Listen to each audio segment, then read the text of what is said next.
My mother discovered the concubine and her son my father had hidden for 7 years.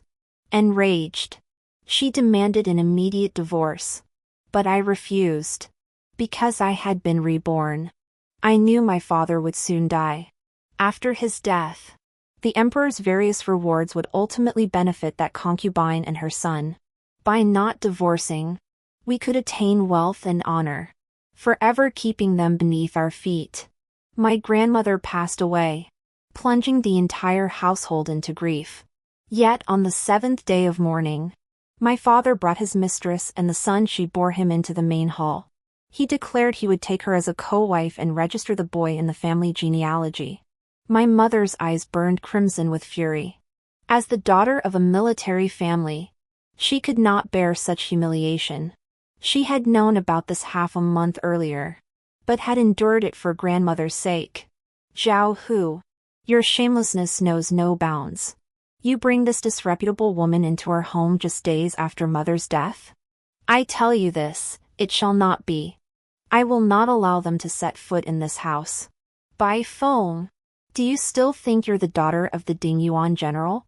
Your father retired long ago. I've only kept you as my primary wife out of respect for your years of filial devotion to my mother. After 6 years of marriage, you haven't even borne me a son. Not punishing you for failing to produce an heir is already showing you mercy. My father Zhao Hu was fierce in appearance, but my mother never feared him. 6 years of marriage, 3 spent on campaigns, 2 guarding the pass.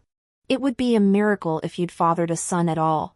While I managed the household and honored your mother, you kept a mistress outside and fathered a son. How admirable. Remember when you proposed? You swore I'd be your only wife. No concubines. No mistresses. Has it only been 6 years? Have you forgotten already? My mother, clad in mourning robes, scolded my father without losing an ounce of dignity as the legitimate wife. Ashamed, my father softened his voice, so, you remain the primary wife. She cannot surpass you. It was only to have Nanner entered into the family registry that he had to bring someone back. My mother's expression turned sorrowful. Why bring her back now? After all this time? Why wait until mother passed away? Is it because she feels no one stands by me anymore? Zhao Hu, I am truly disappointed in you. Was she about to utter those words of divorce? Before she could, I grabbed my mother's arm and said, Mother, my stomach hurts. Can we go inside? It hurts so much. My mother, naturally, pitied me. Whatever she was doing, she set it aside and took me to the restroom. But once we got there, I didn't go inside. Instead, I held my mother's hand, looking at her, still as beautiful as a flower, not yet ravaged beyond recognition, and tears fell from my eyes. Yes, a quarter of an hour ago, I had been reborn, and I knew that after today, my mother and I would live out a fate of being bullied, hunted down, and ultimately dying a miserable death. Now, I must stop this from happening. Mother, whether you believe me or not, do not divorce father today. Delay it just 1 more month. If we can keep them out for 1 more month, we will be safe. Seeing my tears, mother panicked and comforted me. My dear child, don't cry. Is it because you miss your father? But he has truly gone too far. No matter what, mother will protect you. I'll protect you too, mother. So you must believe what I'm about to say. On the 26th of next month, wild beasts will break out of the imperial hunting grounds. My father will die saving the emperor. Then, a flood of imperial rewards will pour down. By that time, you and father will have divorced. That mother and son will be receiving imperial favor within the mansion. What? Mother, I have been reborn. Both of us were murdered by that mother and son outside the gate.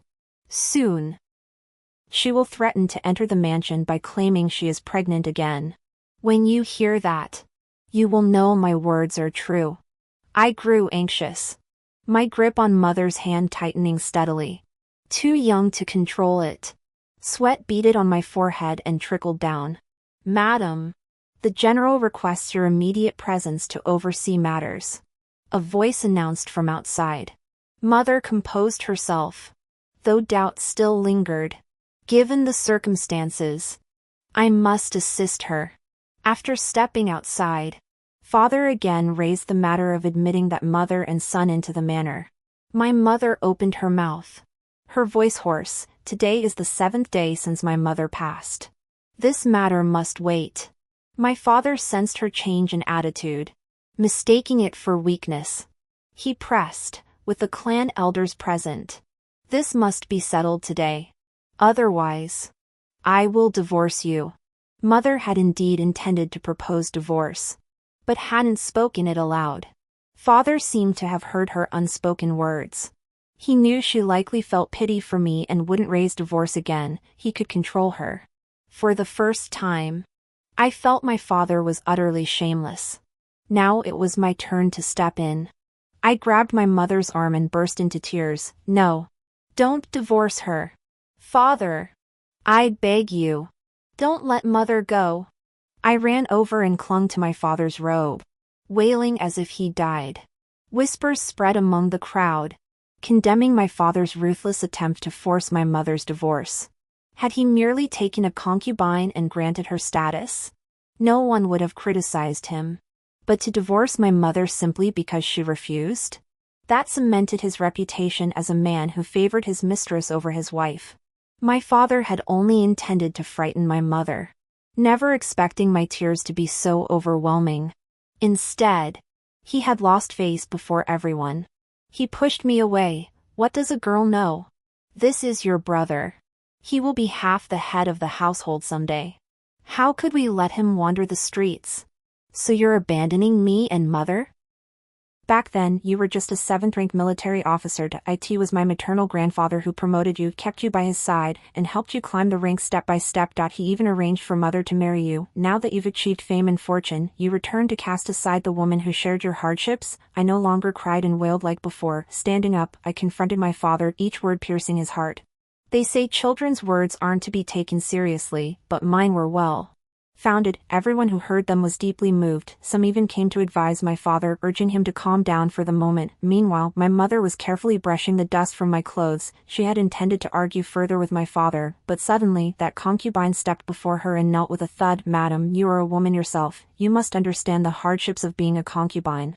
Now that I am pregnant again, if the child is born outside the family, I fear people will mock him. Madam, I beg you to show mercy. With that, she began banging her head against the ground. My mother swayed slightly. She glanced at me, and then understood. Her anger had faded. Instead, she feigned sorrow as she took a few steps back. Ignoring the kneeling concubine, she pointed at my father. I understand. You must be desperate. I'm not heartless, but my mother has just passed. My grief is deep.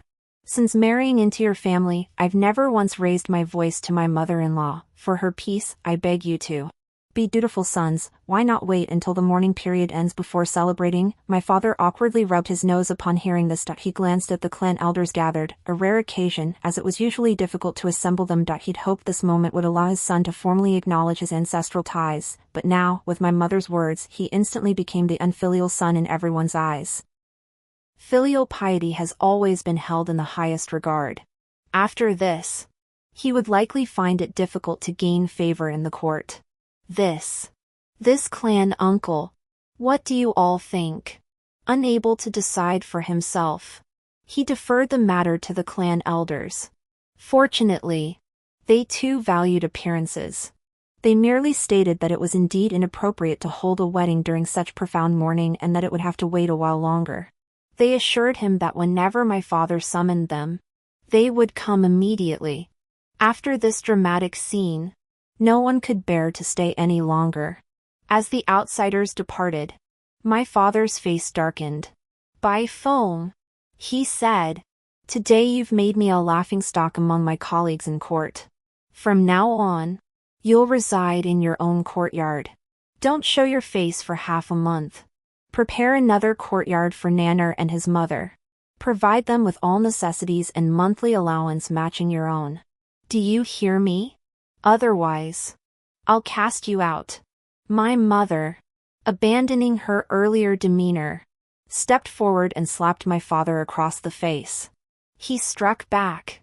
But my mother, born into a military family, held her own through several exchanges. "Zhao Hu, you've humiliated me before all the other wives today. And now you expect to bring her into the mansion? Not a chance. Get this woman out of here immediately, the farther the better. If you dare cause any more trouble, I'll report you directly to His Majesty. Though I have no family to rely on now, my lineage spans 3 generations of loyal subjects. His Majesty will surely uphold my rights."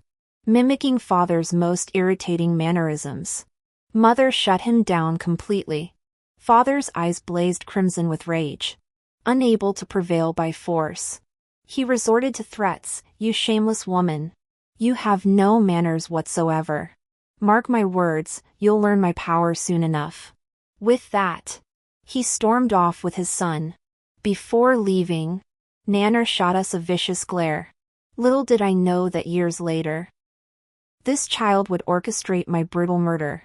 A shiver ran through me, but I forced myself to glare back. Having already faced death once, what else could I fear? My mother sighed in relief after they departed, pulling me back inside to ask how we had died in my past life. I told her everything without holding back.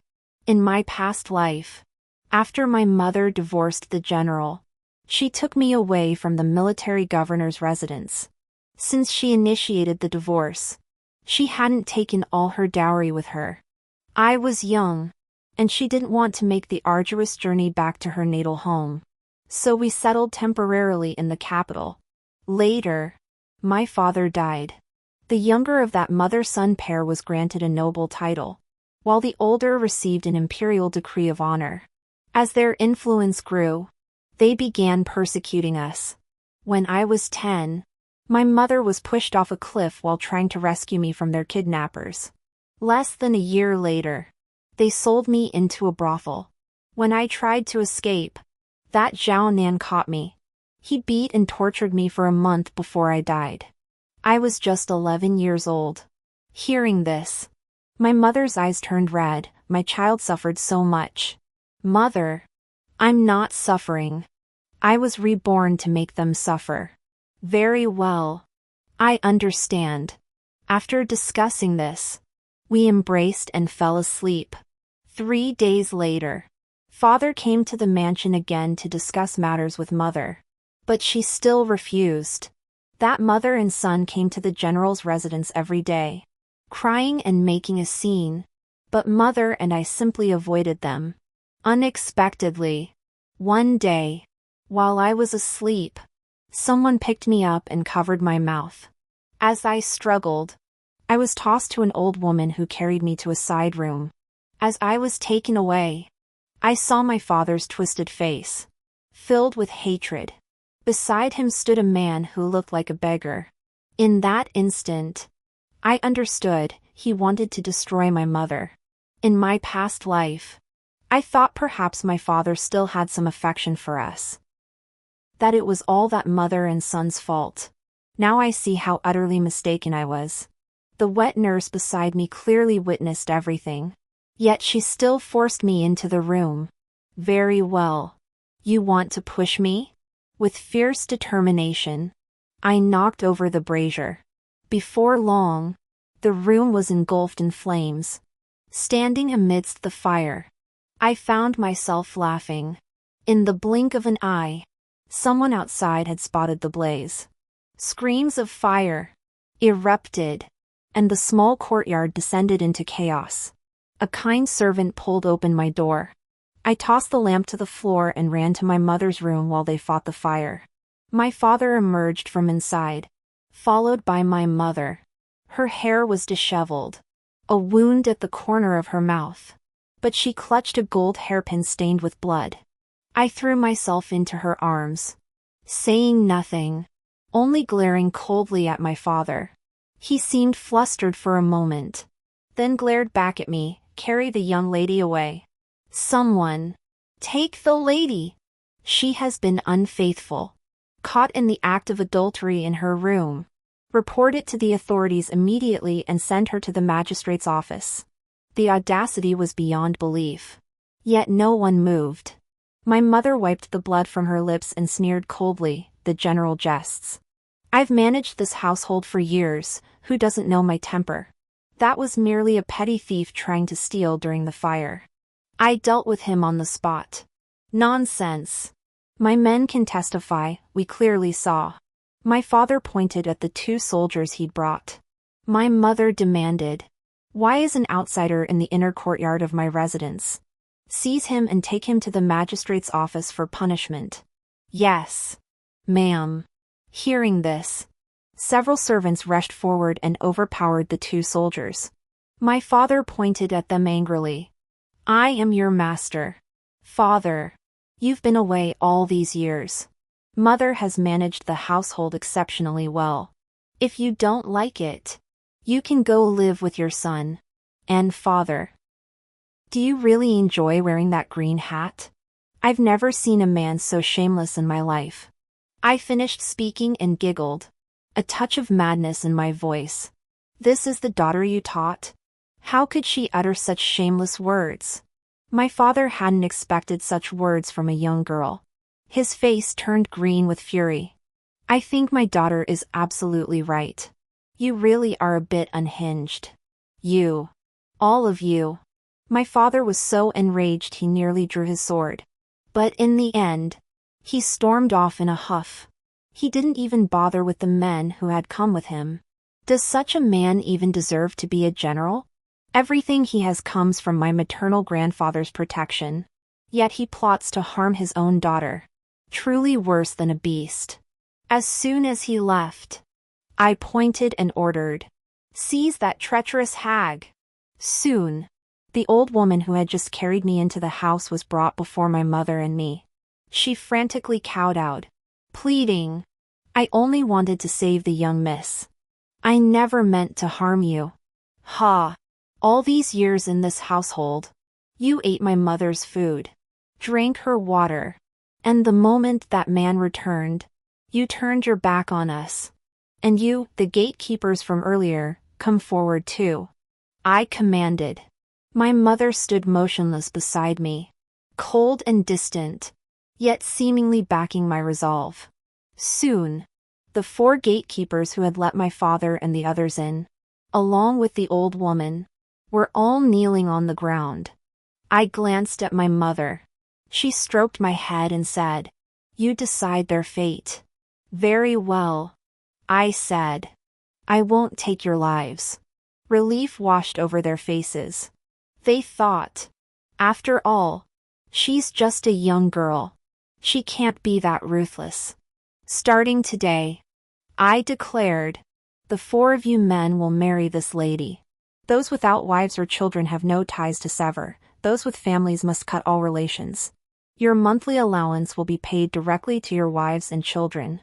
I'll have someone arrange a farmstead for you to live on. You are never to leave. Miss." This. They likely hadn't anticipated such a punishment. None knew how to protest. "Take them away." With a wave of my hand, servants dragged them off. For men conspiring to let a beggar in, didn't they know what was happening? Clearly they did. For how could outsiders enter the back courtyard? That old woman watched my mother nearly defiled yet pretended nothing was amiss. Now, I'll make one suffer humiliation while the other 4 are locked away for life. My mother said nothing, only held me close. She must have guessed, my past life had been so bitter that it made me this extreme and terrifying. Just as the turmoil in the mansion subsided, the autumn hunt was about to begin. In my past life, my mother and father had already divorced, so she wasn't invited to the hunt. But this time, we unexpectedly received an invitation from the palace. My father, a military commander recently returned to the capital, was now in favor, and as his family member, my mother benefited by association. Holding the invitation, she smiled. "Tell me, do you think I could watch your father die with my own eyes?" "Yes. If we went, there would certainly be an opportunity. That day, both my mother and I dressed as nomads. In the prime of her youth, adorned thus, she was truly radiant, vibrant, and fierce. Had she not chosen my father, that impoverished man, she might have lived a life of greater freedom and abandon. My maternal grandfather had no fault in selecting such a man, he merely hoped he would show gratitude and treat my mother well. But some people are born ingrateful dogs. No matter how much you feed them, they'll never understand gratitude. They'll only think that since they have the means, what you do for them is their due. We'd barely stepped out the door when we saw my father waiting for us. It was only right for the family to accompany the emperor on his hunt. The mistake was that his concubine and her son were right there beside him. Both were dressed in luxurious finery. But alas, that white lotus couldn't carry off the sharp lines of her nomadic attire. By comparison, my mother's crimson gown truly outshone them. Men truly are creatures of sight. That day, he even wanted to bring a beggar to disgrace my mother. Today, seeing how beautiful she is, he can't take his eyes off her, his voice even softening. The hunting grounds are bustling today. I'd like to bring them along to experience it. After all, Nanner will inherit our family business someday. It's only fitting he mingle with those noble young lords. Young, how about letting them enter with your group as members of my household? What a clever plan. If mother takes them in today, how will I ever kick these two out later? Mother grabbed the riding crop and whipped the concubine's horse. She was mounted, but her horsemanship was poor. One strike sent her tumbling off. My entourage of women doesn't need such disgraceful creatures. Can't even ride a horse properly, yet dare to call themselves family of a military household? Get as far away as you can. I sat in mother's lap, giggling merrily. Father dismounted to study his precious daughter, about to reprimand mother. Father, haven't you seen the cavalry approaching behind us? If you wish to make fools of yourselves, you may continue your little love scene here. I said with a smile. My father, ever the man of pride, could only snort coldly and send the mother and son away, promising to bring back game for them once they caught something. He also vowed to bring his son Nanner a fine bow and arrows. Little did he know his own death was imminent. Mother led the way ahead, while father mounted his horse to ride beside her. To outsiders, they still appeared to be on good terms. When I spotted people approaching, I reached out my small hand to father. Daddy, I want rice cakes. Father glared at me, but seeing others nearby, he had no choice but to play the role of a good father. He dismounted to buy rice cakes. Purchasing several pieces of each flavored, I took them from him on horseback and beamed with delight. Ah, father, you bought the chestnut flavor she loves best on purpose, didn't you? My father paused, glanced around, and silently nodded. To others, he seemed like a tough guy with a soft heart, clearly thinking of my mother, yet never saying it aloud. My mother instantly understood my meaning.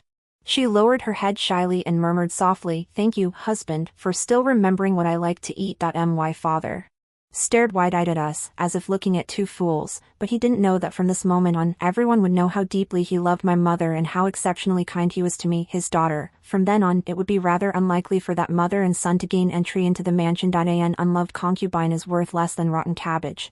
Mother and I exchanged a knowing smile before entering the hunting grounds together, yet we remained motionless, waiting quietly for events to unfold. Gradually mother began pacing the grounds, her steps betraying a flicker of unease. I sipped my water and asked calmly, "Mother, are you reluctant to leave father?" "No," she replied, "I just want to see how he dies." The hatred in my mother's eyes was unmistakable. I smiled faintly, suddenly stood up, and tossed my cup aside. "Mother, I don't want to stay here. I want to play. I want to pick wildflowers. My mother responded gently. "Very well. Let's go see your father's final moments, then pick wildflowers to offer him, but only from afar." One lady remarked, "Who would have thought Lady Zhao and the general shared such deep affection?" She meant it. After all, the affair with the concubine had long been common knowledge. What's so bad about it? We still have our daughter. What man hasn't made mistakes? After all, I can still bear children. It's not like I have to treat someone else's son as my own. Mother finished speaking and led me to the horses. We said we were picking wildflowers, but no one knew what we were really doing. Mother was an excellent rider. She stood on the mountain, gazing far below. The emperor's personal guard was now chasing a deer. The deer ran incredibly fast, vanishing into the forest in an instant. The emperor refused to heed warnings and insisted on pursuing. Suddenly, a tiger roared. Then, a massive tiger descended from the sky. My mother held her bow, motionless, her lips pressed tightly together. "Mother, Don't worry. I won't help him. And so, this somewhat cold-hearted mother and daughter watched as my father and his men charged forward to rescue the emperor. Others shielded the emperor as they retreated hastily. My father bravely stood before the tiger, only to have its claws rip open his chest in one swift strike. The mighty general, touched by the tiger's paw and struck by its tail, collapsed like a sack of rotten mud into the dry leaves. Motionless. The tiger, relentless in its pursuit of prey, ignored others and pounced directly upon him, tearing into him. Only then did my mother jerk the reins and slowly begin her descent. Mother, we shouldn't go looking for death. Could it be she still intended to save my father? Unexpectedly, my mother drew her bow and shot at the tiger, crying out loudly, "Release my husband." Alas, she was too far off. The arrow missed the tiger, and she tumbled from her horse. Protecting her daughter, she lay motionless for a long while after the fall. Then she began crawling toward the tiger, wailing, "Let go of my husband." I instantly understood her intent. Crawling myself, I cried out, "Don't eat my father. I beg you, don't eat my father." The scene was so vivid the emperor immediately dispatched the mounted archers. A volley of arrows flew toward the beast. The tiger fled, and my mother and I finally crawled to my father's side. One of us clutched his arm, the other his head, both of us sobbing uncontrollably. Brother Tiger was a straightforward fellow. He clawed, bit, and devoured without hesitation. My father's chest was now little more than a patchwork of torn flesh. His belly ripped open, a truly horrifying sight. Yet neither my mother nor I felt the slightest fear. Instead, a faint, gentle smile finally touched his face. Perhaps he found comfort in knowing that even as he faced death, there were those who wept for him with genuine sorrow. How beautiful! Just as I was about to speak, the dying man voiced one final wish. "Fanyang, will you care for Nanner and his mother? They are my last concern." His consciousness began to fade as he spoke. He likely assumed my mother would agree. My mother laughed, "Go die. Soon I'll send them to join you." My father thought he'd misheard. I added, "I'll make sure your mistress cuckolds you countless times, and turn your son into the most despicable person. That way, when they see you, they'll complain to you every single day." He seemed unable to believe it was true. After a long, heavy silence, he reached out, "No. You can't do this to me. No. I want." My mother seized his large hand. "I'm Fanyang. I'm here. I'll always be with you." My father's eyes widened. He couldn't pull his hand back. My blow to his chest made him spit out a mouthful of blood, and he couldn't speak anymore. By the time the doctor arrived, his eyes were wide open, and he had already passed away. Someone sighed and tried to close his eyes. My mother wailed, "Don't close his eyes. He's worried about us." She wept until she fainted, then was carried back to camp. After changing clothes in the tent, more noble women and young ladies came to visit. Though we were just a widow and her orphan child, everyone knew my father was a meritorious general, now the emperor's most favored man. With the general dead, the hunt was naturally called off. Mother and I returned home the next day. They said father's remains needed to be stitched up before they could be brought back. Once inside the room, we dismissed the servants and collapsed onto the bed. After all, pretending to be a loving couple, a devoted father and dutiful son, was exhausting. "Mother, clear out a storage room quickly. The emperor's rewards will arrive soon, along with your imperial decree and my title as county princess." So many? Naturally. You know, this autumn hunt was the emperor's own stubborn decision, disregarding all opposition. Had he not rushed recklessly deep into the forest seeking quick glory? How could he have encountered that fierce tiger? He did none of this out of gratitude to my father, but merely to silence the world's criticism. I see. Mother nodded, reaching out to stroke my head. My girl has truly grown up. The next day, my father's remains were returned. Alongside them came the various rewards I'd mentioned, along with my mother's imperial decree of honor and my own title as a county princess. My mother led everyone to express gratitude. But then, out of nowhere, that concubine and her son barged straight in, wailing loudly before my father's coffin. My mother frowned and ordered them away immediately. Even relatives paying respects must not be so disrespectful. They've disturbed the noble guests, take them down. The eunuch from the palace praised my mother as a woman of deep affection and profound understanding of propriety. After all, for a noble lady to address him, a mere eunuch, as your excellency, was indeed a great compliment. Since my rebirth, I've realized mother possesses a certain talent for acting. After the imperial edict was reverently placed and incense burned, mother first had the gifts stored in the treasury. Gazing at the warehouse filled with these items, tears of deep emotion welled up and spilled from the corners of her mouth. We stayed inside with the doors closed for half a day. When we emerged, our faces were heavy with sorrow. Then, mother summoned the concubine and her son inside. They were likely spoiled rotten by my father. The moment they entered, they began shouting that my mother wouldn't let them pay respects to my father, claiming she'd be struck by lightning. My mother calmly set down her teacup and said, "Slap them." Two maids were about to step forward, but I said, "Someone, restrain the younger one. You beat the older one, I'll handle the younger." And so, they were each pinned to the ground. One wet nurse began slapping the concubine's daughter, while I walked over to her son. Zhao Nan bellowed, "How dare you touch me? I'm General Zhao's only son." I struck him across the face. Only son? What's so special about that? This man was nothing but a coward. In my past life, he dared offend no one, only pretending to be high and mighty before me. Another slap drew blood from his lip. Just a bastard child, who knows if he's even my father's seed. Throw him out.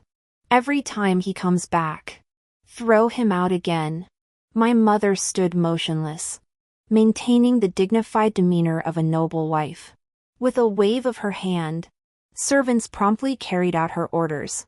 After they were dragged away, my mother declared, "I don't want these two showing up at tomorrow's funeral.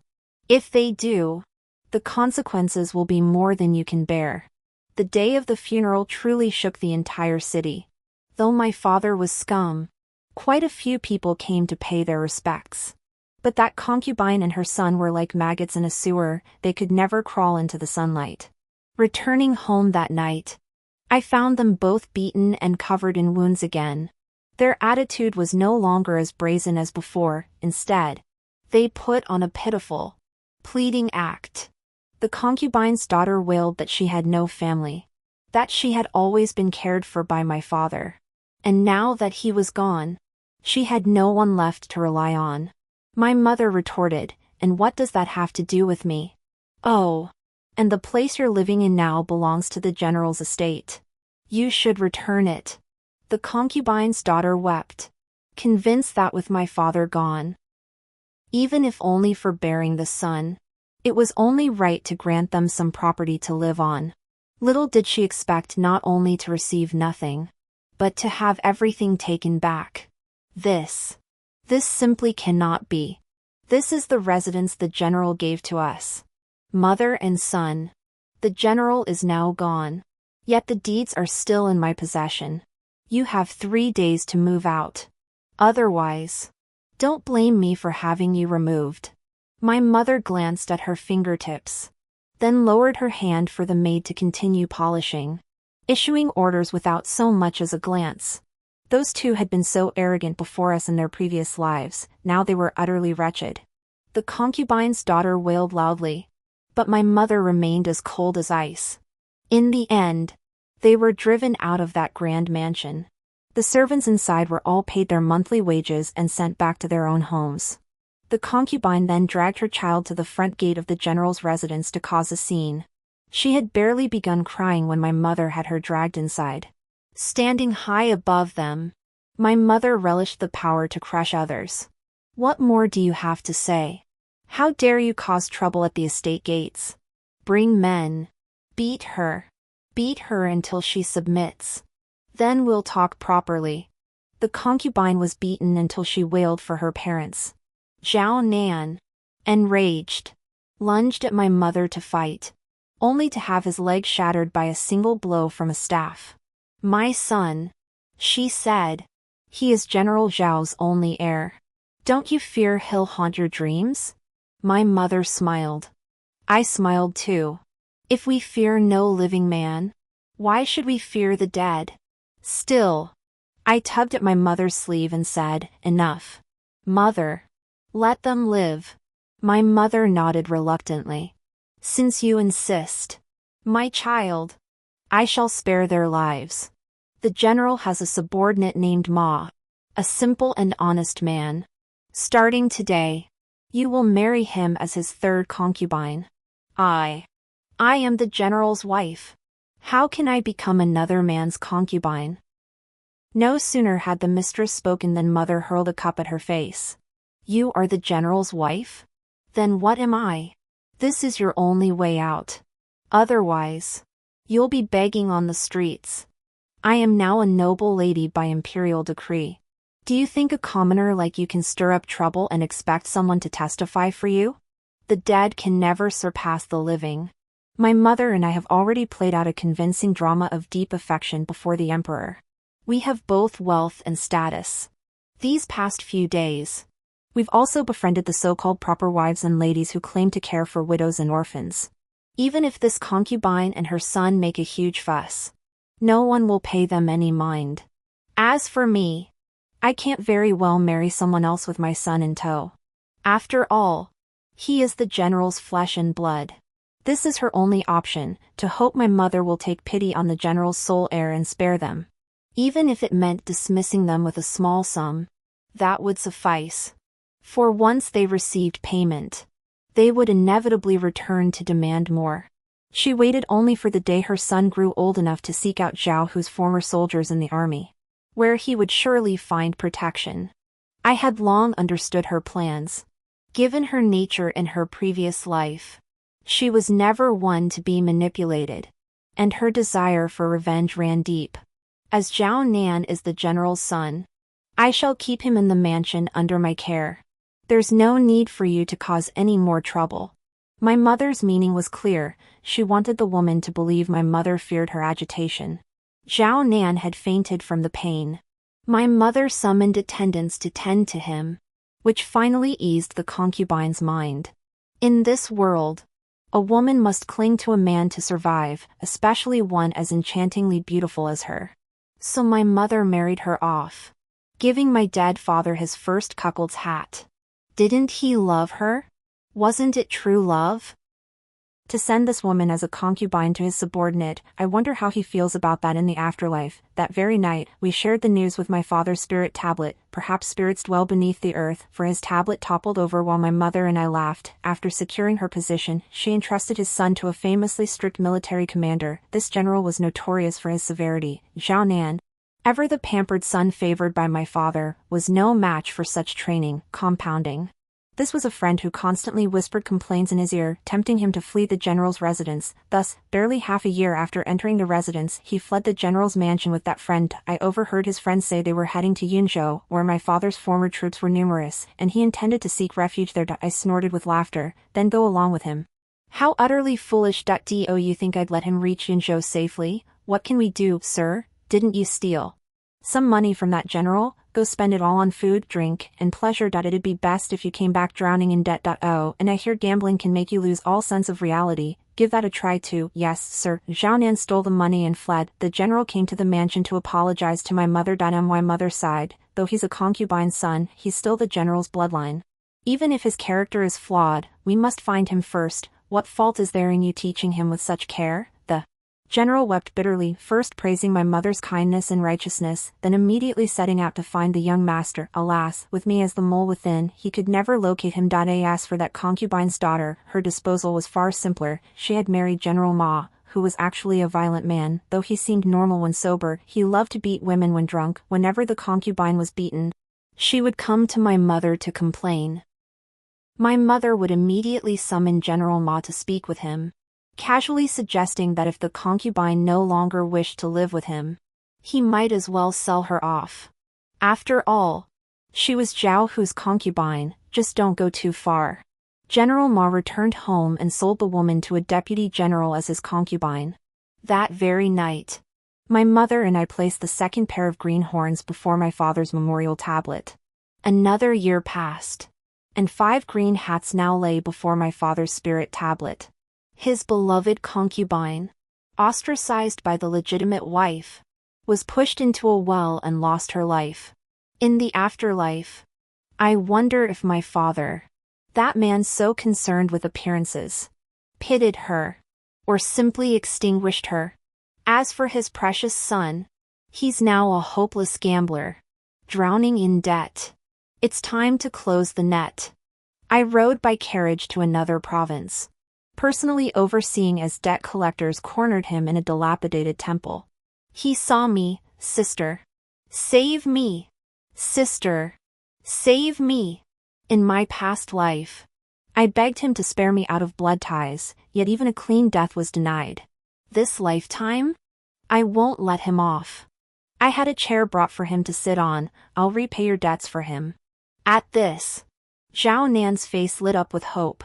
But I laughed. Everything you planned to do to him before, do it all. The more I enjoy watching, the more money you'll get. Zhao Nan despaired and began cursing me. First, cut out his tongue, I said coldly. Thus, 2 hours later, Zhao Nan, limbless, mute, writhing like a maggot on the ground, lay before me. I roared with laughter, ordered his eye gouged out, then turned and left.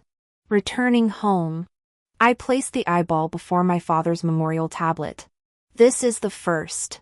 Next year, I'll bring you the second. No rush, we'll take our time. Soon, my mother learned of Zhao Nan's fate. She had this illegitimate son brought back and cared for diligently. Upon discovering he'd been targeted for gambling debts, she harbored no resentment. Instead, seeking renowned physicians to treat him, all praised my mother's benevolence, and my father's former subordinates showed us exceptional kindness. Anyone who dared speak ill of my mother or me on the streets would get 2 sharp slaps across the face. As for Zhao Nan's situation, even if some harbored doubts, they were quickly silenced.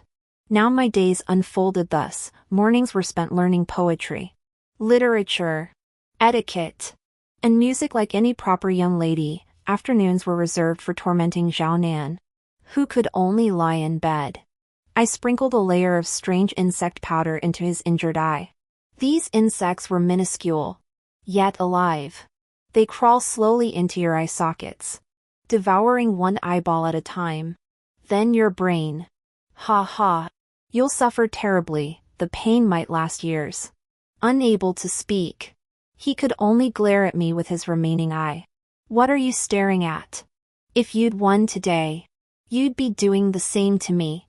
Because you're Zhao Hu's spawn, just as heartless and ruthless as I am. After using up all the insect powder, I left, thoroughly satisfied. The next day, everyone found Zhao Nan hanged before my father's memorial tablet. My mother and I wept bitterly, then gave him a grand burial. We laid him to rest beside my father, so father and son could be together in loving harmony. As for my mother and me, we naturally lived out our days in splendid comfort. The end.